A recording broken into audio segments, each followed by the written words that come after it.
할렐루야. 하나님께서 이 시간 크신 은혜와 사랑을 우리 모두에게 베풀어 주실 줄 믿습니다. 2022년 이민년 새해가 밝았습니다. 이민년은 60간지 중에 39번째 해당이 되죠. 그래서 검은 호랑이의 해라고 그렇게 보통 부릅니다. 임자는 검은색을 뜻하고요. 인자는 또 호랑이를 뜻하죠. 우리나라 사람들에게 호랑이는 산신령 혹은 산군자라고 해서 신앙의 대상이 되었습니다. 중국에서는 용이 신앙의 대상이기도 하고 또 인도에서는 코끼리가 신앙의 대상이기도 하고 대표 동물이기도 한데 우리나라에서는 호랑이가 그렇게 대표적인 동물이고 또 신앙의 대상이 되기도 있죠. 실제로 2017년에 국립생물자연관에서 우리나라 국민을 대상으로 해서 가장 좋아하는 동물이 뭡니까? 라고 그렇게 설문조사를 했는데 거기에서 포유류 중에서 호랑이가 제1위를 차지할 만큼 우리나라 사람들이 호랑이를 참 좋아합니다. 라는 것을 알 수가 있습니다. 호랑이가 전 세계적으로는 멸종위기의 동물이라고 하죠.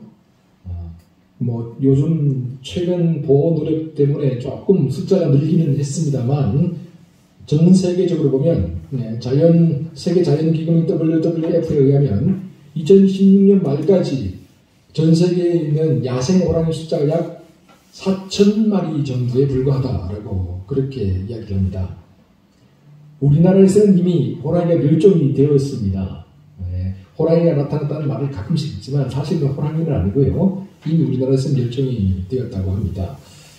호랑이 최대 서식지가 러시아, 동아시아 지역인데요. 백두산 호랑이, 우리가 하는 백두산 호랑이, 아무르 호랑이라고도 하고 시베리아 호랑이라고도 합니다. 이 백두산 호랑이가 약 600마리 정도 그렇게 서식을 하고 있다고 그래요. 그리고 실제로 북한 백두산 지역에는 약 10마리 정도 호랑이가 아직도 살아있다라고 그렇게 이야기를 하죠. 호랑이님 이민년 올 한 해 더욱더 희망찬 새해가 되기를 바라고 주님 안에서 형통하는 한 해가 될 수 있기를 바랍니다. 참으로 호랑이처럼 담대하고 용감무쌍하게 신앙생활하는 2022년 한 해가 될 수 있기를 주의 이름으로 축원합니다. 2020년 우리 양동교회 표를 우리 앞에 보는 것처럼 복음으로 교회를 새롭게 세상을 이롭게 라고 적어보았습니다. 이 표는 우리 양동교회가 속한 대한예수교 장로회 통합측의 2022년 표인데요.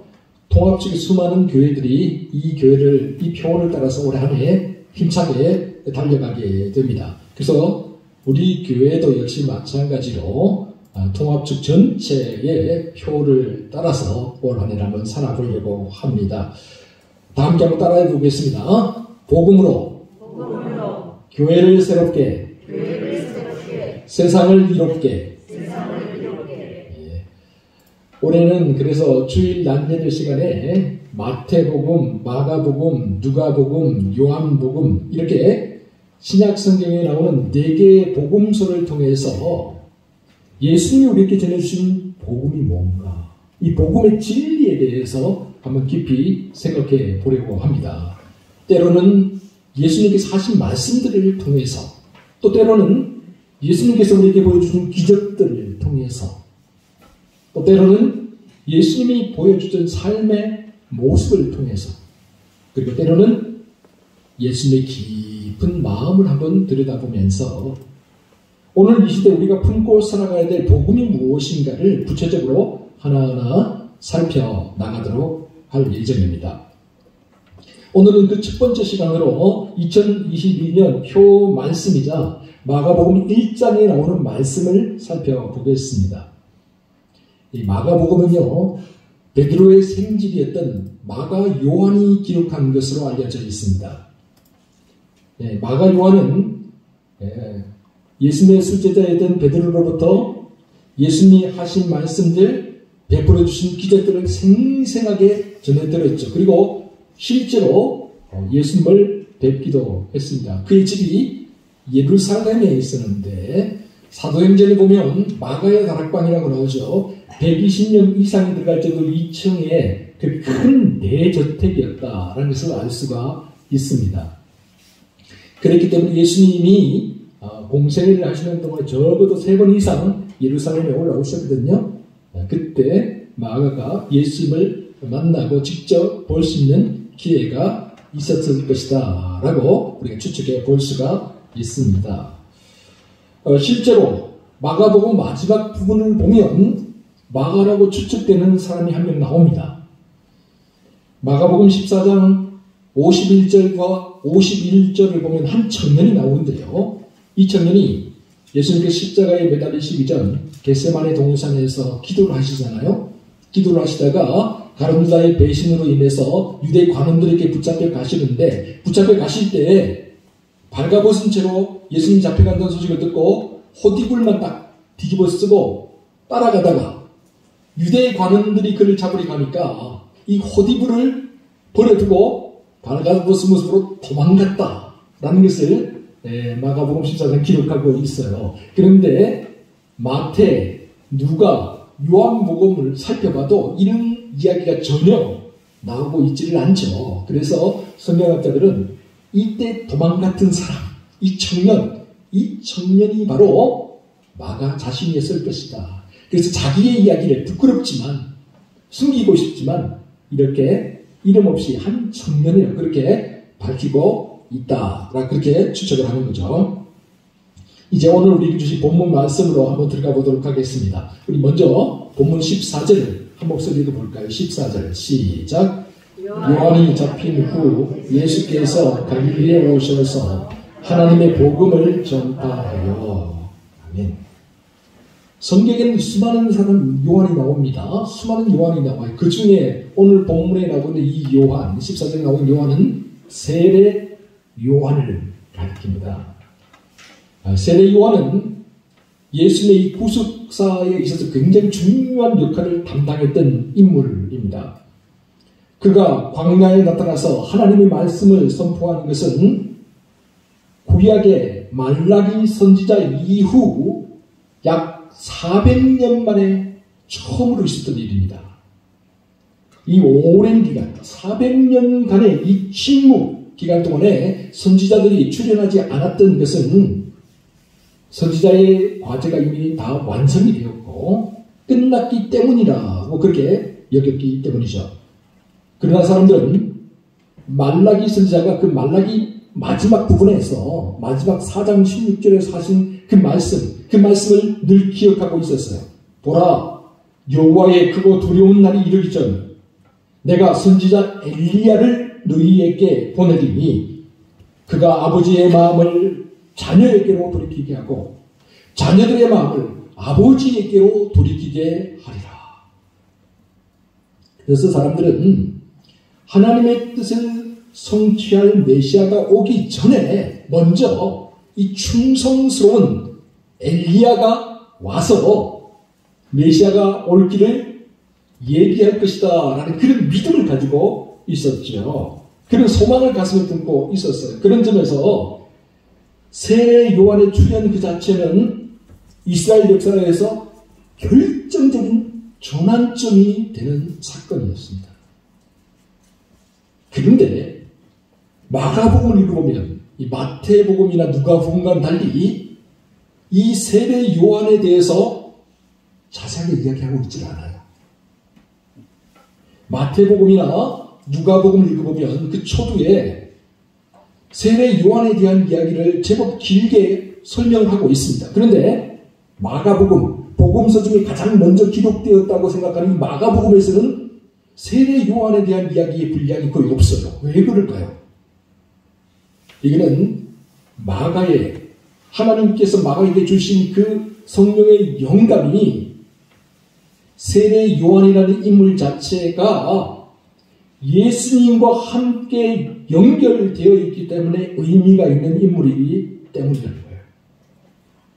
다시 말해서 세례 요한이 중요한 게 아니라 하나님의 아들 예수 그리스도를 중심으로 펼쳐지는 구속사를 알리는 시작점에 있기 때문에 요한을 취급할 뿐이다 라는 거죠. 예수님이 있기 때문에 세례 요한도 있다라는 그런 말입니다. 그래서 마가는 거두절미하고요. 세례 요한의 행적 짧게 이야기하고 곧바로 예수님의 이야기로 들어가고 있는 것을 볼 수가 있죠. 사랑하는 성도 여러분, 어떤 삶이 가치 있는 삶일까요? 여러분, 우리가 어떻게 살아야 이 땅 위에서 의미 있는 삶을 살아갈 수 있는 걸까요? 우리의 삶이 가치 있고 의미 있는 삶이 되기 위해서는 예수님과 연결이 되어 있어야 됩니다.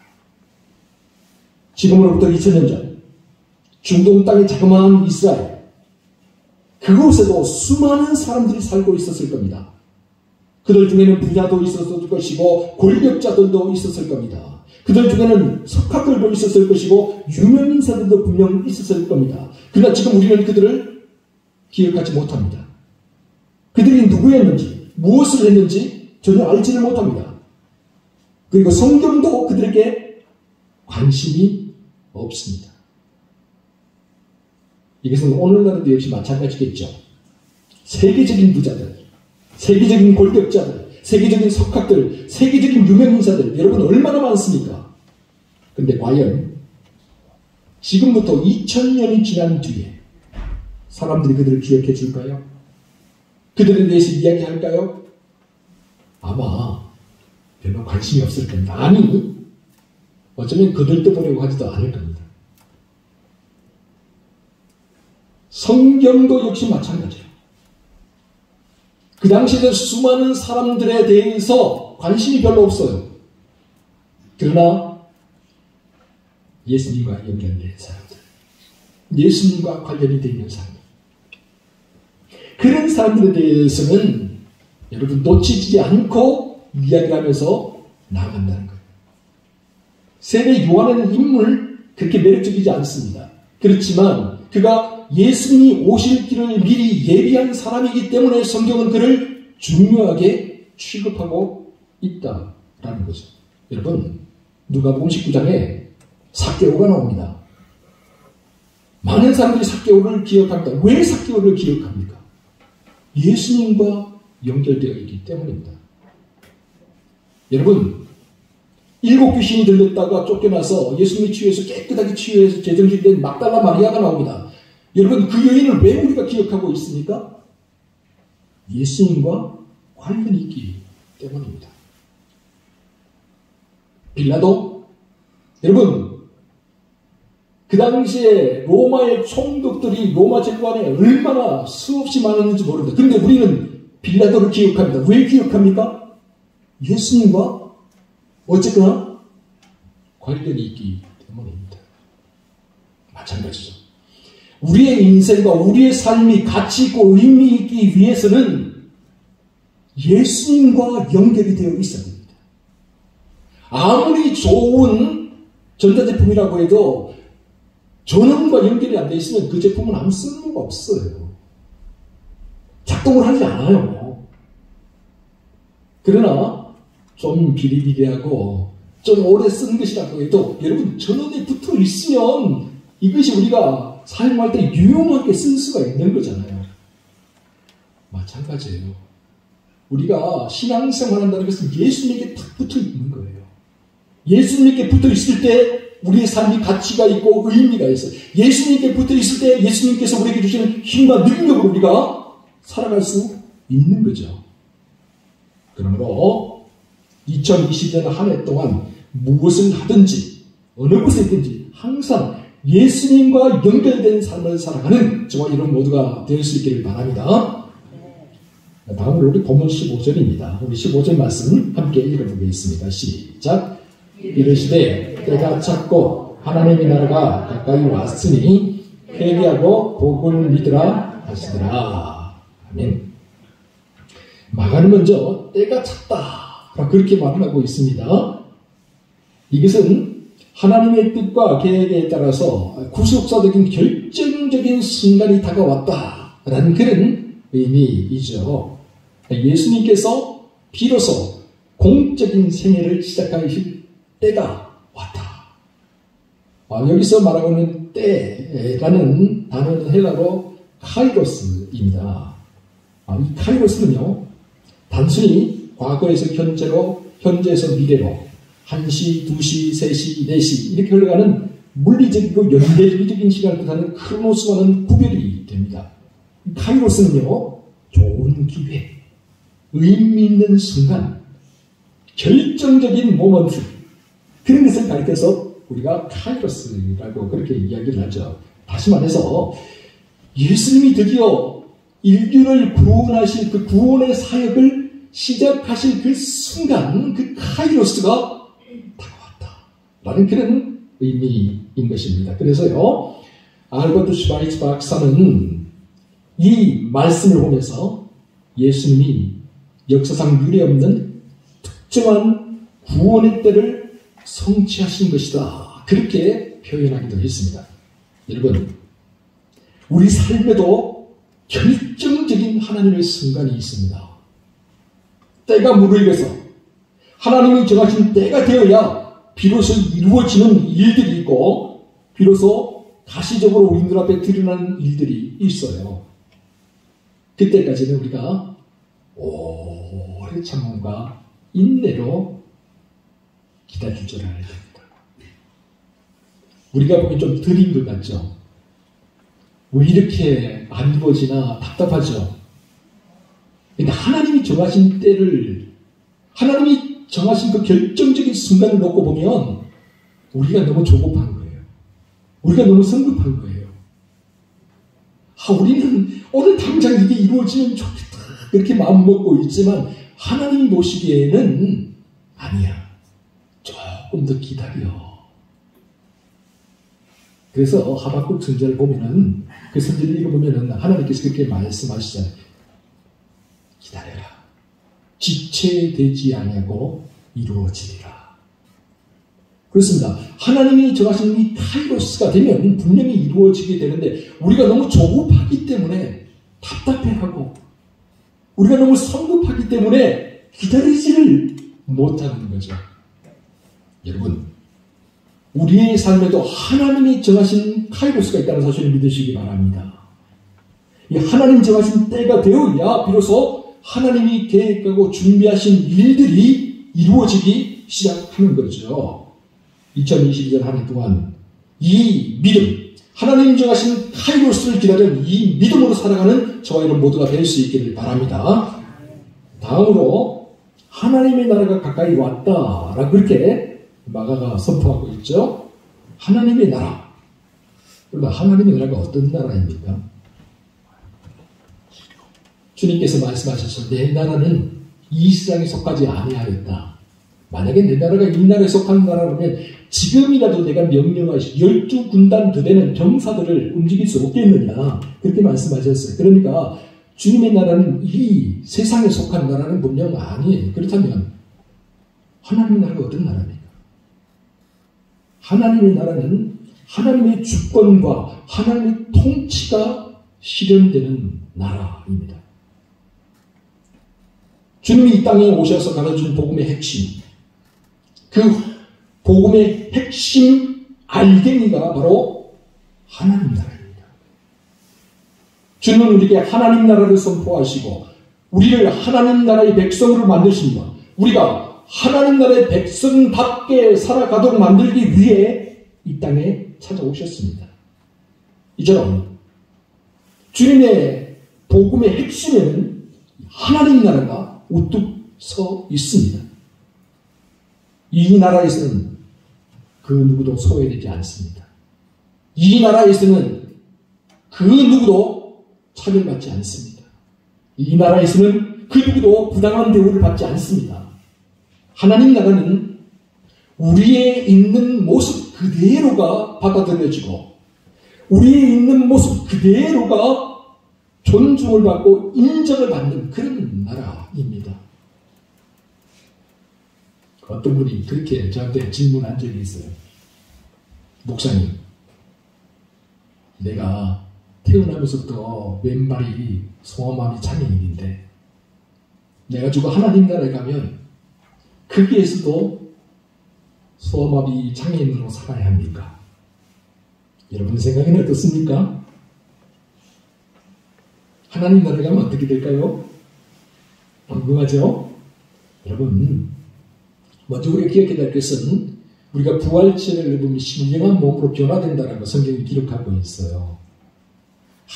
늙어가지고 이렇게 쭈글쭈글하고 이렇게 허리도 굽어지는데 내가 하나님 나라가 뭔 소용이 있나? 여러분 걱정하지 마세요. 하나님께서 전혀 다른 영광스러운 모습으로 변화시켜 줄 겁니다. 그리고 이 땅에서도 마찬가지예요. 하나님은 우리가 젊은가 늙은가 구분하지 않아요. 우리가 장애인인가 아니면 뭐 보통 그냥 평범한 사람인가 구분하지 않아요. 우리 하나님은요, 부자인가 가난한가 구분하지 않습니다. 우리 하나님은요, 사회적인 지위가 있느냐 없느냐 그런 거 구분하지 않아요. 하나님 나라에서는 모든 사람들이 다 하나님입니다. 하나님 가족이에요. 하나님의 백성이에요. 세상 사람들 구분하죠. 세상 사람은 차별하죠. 세상 사람들 어떻게든 분리하려고 하죠. 그러나 하나님 나라에서는 그런 게 없어요. 그게 하나님 나라입니다. 그렇다면 우리 양동교회가 어떤 것이 되어야 할까요? 저는 우리 양동교회가 하나님 나라를 조금이라도 이루어갈 수 있는 곳이 되었으면 좋겠습니다. 주님이 꿈꾸셨던 그 하나님 나라를 우리 양동교회가 조금이라도 만들어갈 수 있는, 보여줄 수 있는 그런 곳이 되었으면 좋겠습니다. 우리 양동교회가 가난한 사람과 부유한 사람, 배운 사람과 배우지 못하는 사람, 병든 사람과 건강한 사람, 장애인과 정상적인 사람 등 그 모든 사람들을 구분 없이 청할 수 있었으면 좋겠어요. 인정하고 받아들일 수 있었으면 좋겠어요. 예수 그리스도의 이름으로 받아들였으면 좋겠어요. 우리가 주님 안에 있을 때 누구라도 보배롭고 존귀한 존재가 된다는 사실, 이 사실을 기억하면서 당신도 하나님 나라의 초청을 받았군요. 반갑습니다. 함께하게 되어서 기쁩니다. 그렇게 우리가 인정하고 받아들여줬으면 좋겠다. 여러분, 함부로 선을 긋지 마십시오. 여러분, 함부로 나누고 차별하려고 하지 마십시오. 언제나 서로를 존중하고 배려해 주십시오. 서로를 아끼고 사랑해 주십시오.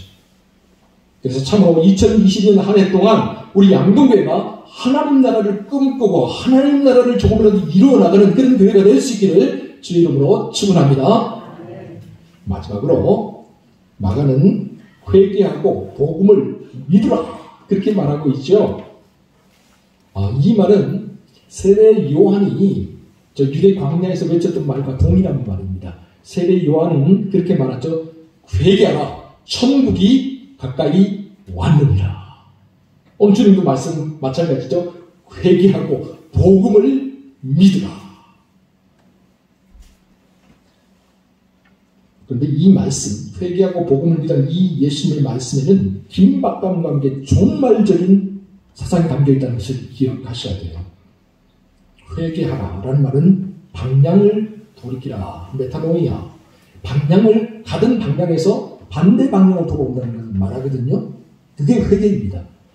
다시 말하면 하나님을 등지고 세상을 향해 나가던 발걸음을 돌이켜서 하나님을 향해서 나아가는 것. 그것이 바로 회개라고 할 수가 있는 거죠.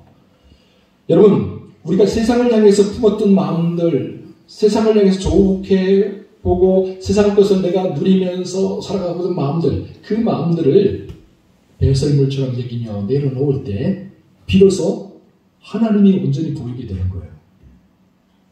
세상이 더 크게 보이면 하나님은 요만하게 보여요. 그러나 하나님이 크게 보이면 세상은 또 요만하게 보이는 거예요. 신앙의 원칙이 여기에 있습니다, 여러분. 우리의 발걸음이, 우리의 마음이 하나님을 향해 돌아섰는가 아니면 세상을 향해 있는가? 우리 스스로 판단해 보면 돼요. 하나님이 크게 보이는가? 세상이 크게 보이는가? 여기에 따라서 아직도 내가 세상을 향해 나아가고 있구나. 아니면 이제 내가 하나님을 향해서 그래도 발걸음을 떼고 있구나. 회개한다는 게 바로 방향을 전환시킨다. 여러분, 낭떠러지가 저기 있어요. 그런데 그 낭떠러지가 거기 있는 걸 모르고 지금 자동차를 향해 달리고 가고 있어요. 어떻게 합니까? 잠시 잠깐은 떨어져 죽는 거죠. 근데 누군가가 이야기해, 그리로 가면 안 됩니다. 그게 낭떠러지입니다. 그러면 그 말을 듣고 믿은 사람은 어떻게 합니까? 차를 멈추겠죠. 그리고 차를 유턴하겠죠. 돌리겠죠.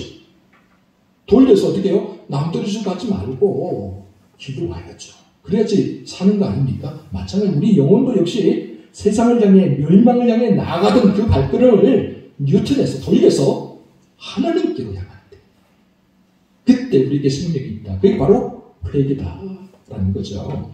그리고 또 복음을 믿으라. 예수님께서 이제 공생을 시작하시면서 말씀하십니다. 복음, 유앙겔리온, 기쁜 소식입니다. 좋은 소식입니다. 이 군사적인 의미죠. 군사적인 의미로 전쟁터에 나갔던 병사가 절병사가 되어서 승전가를 가지고 뛰어오른 그 발걸음. 그래서 많은 사람들을 향해서 우리가 승리했습니다 라고 선포하는 이것을 가리켜서 유앙겔리온이라고 합니다. 우리에게 죄와 사망으로부터 생명이 주어졌다고 선포하는 말씀. 그것이 바로 유앙겔리온이에요. 너희들이 죄로 죽었으나 이제 믿음으로 살리라 라고 선포하는 그 기쁨의 소식, 좋은 소식이 바로 유앙겔리온 복음입니다. 주님께서 이 복음을 선포하시고자 한다. 그런데 여러분 기억하세요. 이 복음 앞에는 딱 두 길밖에 없어요. 믿고 생명의 길로 가느냐, 믿지 않고 심판의 길로 가느냐. 그래서 긴박감과 종말이 우리에게 다가오게 되는 거죠. 사실 생각해보면 예수님께서 이 땅에 오셨다라는 것 자체가 종말의 시간이 그만큼 빨리 우리에게 다가왔다라는 의미입니다. 우리는 아직 멀었다고 생각을 하죠. 그러나 여러분, 긴 인류의 역사 전체의 시간을 놓고 볼 때 우리에게 주어진 종말의 시간은 어쩌면 채 5분도 남아있지 않은 것인지 모릅니다. 여러분 혹시 운명의 날 시계 혹은 종말의 날 시계라는 것에 대해서 들어보신 적이 있으신가요? 미국의 핵 과학자 그룹을 중심으로 해서 이 과학자들이 모여서 1947년에 인류에게 핵 위협을 경고하기 위해서 미국 시카고 대학에 만든 시계입니다. 운명의 날 시계는 핵 전쟁의 위기를 경고하기 위해서 만든 시계이면서 동시에 인류의 종말을 자정으로 가정하고 그 종말의 시간이 이제 7분밖에 남지 않았다라는 것을 알려주기 위해서 만들어진 시계이죠.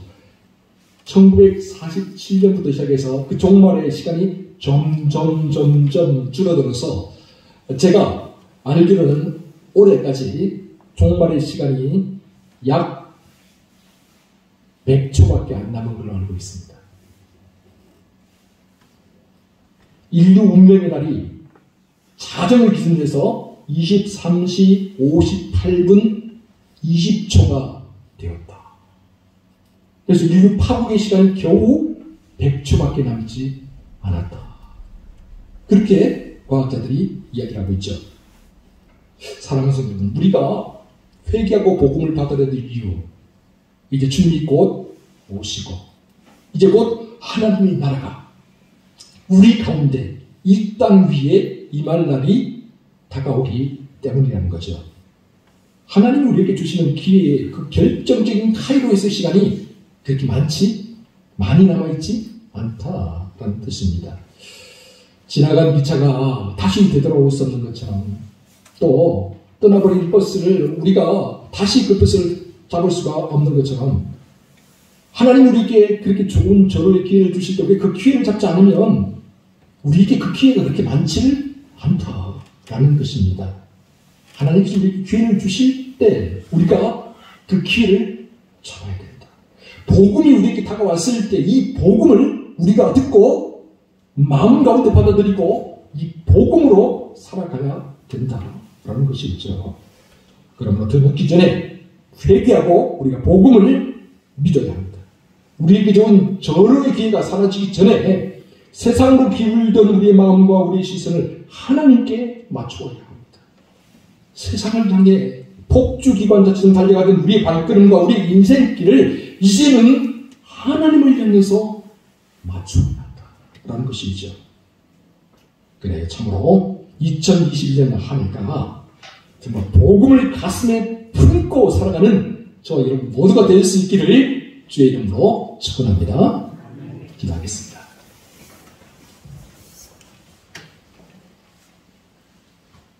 때가 찼다. 주님 말씀하셨습니다. 그리고 하나님 나라가 가까이 왔다. 또 주님 말씀하셨습니다. 그러니 회개하고 복음을 믿으라. 주님 말씀하십니다. 주님 오늘 우리에게 주신 이 말씀을 우리가 가슴에 새기고 2020년 한 해 동안 이 복음으로 승리하는 삶을 살 수 있도록 인도해 주시옵소서. 우리 양동교회가 복음으로 새로워지는 교회가 되게 하여 주시옵소서. 이 모든 말씀 우리 구주 예수 그리스도의 이름으로 기도합니다.